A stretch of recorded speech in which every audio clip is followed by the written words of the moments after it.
بسم الله الرحمن الرحيم۔ حضرت آدم اللہ کی طرف سے زمین پر اترے پہلے آدمی تھے، ان کی بیوی حوا کے ساتھ۔ آدم کا تعلق ان 25 پیغمبروں میں سے ہے جن کا ذکر قرآن میں ہے۔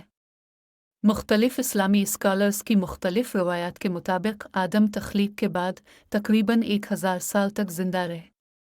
قرآن مجید میں حضرت آدم کا تذکرہ متعدد آیات میں ہوا ہے، ان میں سے سورہ البقرہ قرآن کی دوسری سورت کی آیات 30 سے 38 تک اور سورہ اعراف قرآن کی 7ویں سورت کی آیات 11 سے 25۔ جب اللہ نے انہیں بتایا کہ وہ زمین پر ایک مخلوق پیدا کرنے والا ہے اور ان کے پاس علم ہے، تو فرشتے کو صرف یہ فکر تھی کہ یہ مخلوق انسان زمین پر فساد برپا کرے گی۔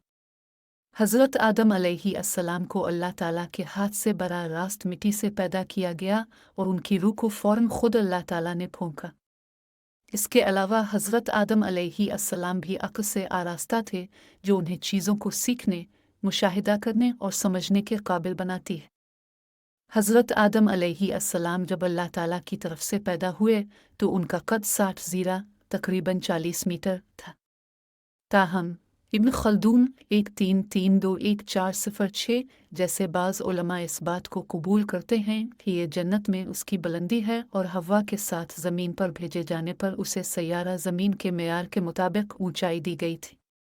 بہت سی آیات ہیں قرآن مجید میں متعدد احادیث کے ساتھ اس بات کی تصدیق کریں کہ آدم کو پیدا کرنے کے بعد اللہ تعالیٰ نے فرشتوں کو حکم دیا کہ وہ ان کے آگے سجدہ کریں۔ جب اللہ تعالیٰ نے فرشتوں کو آدم کو سجدہ کرنے کا حکم دیا تو اس حکم میں ابلیس/شیطان بھی شامل تھا۔ تمام فرشتوں نے اللہ کے حکم کی تعمیل کی سوائے ابلیس کے، اس لیے کہ وہ آدم کو سجدہ کرنے کے لیے بھی متکبر تھا۔ اس نے کہا، میں اس سے برتر ہوں، تو نے مجھے آگ سے پیدا کیا اور آدم کو مٹی سے پیدا کیا۔ لہذا ابلیس کا یہ تکبر کا یہ عمل اللہ کی مخلوقات میں سے کسی کی طرف سے سرزد ہونے والی نافرمانی/غلطی کا پہلا عمل تھا۔ شیطان کے تکبر اور سجدہ کی نافرمانی کی وجہ سے اللہ تعالیٰ اسے جنت سے نکال کر سزا دیتا ہے۔ پھر اللہ تعالیٰ نے ملعون ابلیس سے فرمایا، تم اپنے پیروکاروں کے ساتھ جاؤ جو جہنم کا ایندھن بنیں گے۔ تم میرے ان بندوں کو گمراہ نہیں کر سکو گے جو مجھ پر پورے دل سے ایمان لائے ہیں اور پختہ ایمان رکھتے ہیں، جو تمہاری اپیل سے گرج نہیں سکیں گے۔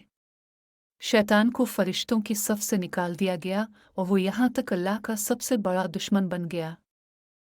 فرشتوں کو اپنے سامنے سجدہ کرنے کا حکم دینے کے بعد آدم کو اللہ کی طرف سے جنت میں جگہ دی گئی اور اس کے لیے حوا کو پیدا کیا کہ وہ اس کا ساتھ دے اور اس کی جیون دوست بن جائے، اس کی تنہائی کو دور کرے اور اولاد کی نشو و نما کے لیے اس کی فطری ضروریات کو پورا کرے۔ جب اللہ تعالیٰ نے حضرت آدم علیہ السلام کی حوا سے شادی کی اور انہیں تسلی دی تو اللہ تعالیٰ نے ان سے براہ راست فرمایا کہ اے آدم، تم اور تمہاری بیوی جنت میں رہو اور تم دونوں اس میں جہاں سے چاہو خوشی اور لذت کے ساتھ کھاؤ، لیکن قریب نہ جانا، یہ درخت تم دونوں ظالموں میں سے ہوگے۔ آدم اور حوا سمجھ گئے کہ انہیں اس درخت کا پھل کھانے سے منع کیا گیا ہے۔ آدم بہرحال انسان تھا اور انسان بھول جاتا ہے۔ شیطان نے اپنے اندر کی تمام حسد کو سمیٹ لیا اور آدم کی انسانیت سے فائدہ اٹھا کر اس کا فائدہ اٹھایا۔ وہ دن با دن اس سے سرگوشی کرنے لگا۔ پھر ایک دن انہوں نے اس درخت کا پھل کھانے کا فیصلہ کیا۔ دونوں اس درخت کے بارے میں اللہ کی تنبیہ کو بھول گئے۔ آدم نے اس کا ایک پھل چن کر حوا کو پیش کیا۔ دونوں نے درخت کا حرام پھل کھایا۔ اس وقت اللہ تعالیٰ نے انہیں پکارا کہ کیا میں نے تمہیں اس درخت سے منع نہیں کیا تھا اور تم سے کہا تھا کہ شیطان تمہارا کھلا دشمن ہے؟ یہ محسوس کرنے کے بعد کہ ان دونوں نے اللہ کے حکم کی خلاف ورزی کی ہے، توبہ کرنے لگے اور مذکورہ الفاظ پڑھ کر اللہ سے معافی۔ اللہ تعالیٰ نے ان کی دعا قبول فرمائی اور ان کی مغفرت فرما دی، جیسا کہ قرآن میں مذکور ہے۔ پھر آدم نے اپنے رب کی طرف سے کچھ کلمات حاصل کیے اور اللہ نے ان کی توبہ قبول کی۔ بے شک اللہ ہی توبہ قبول کرنے والا مہربان ہے۔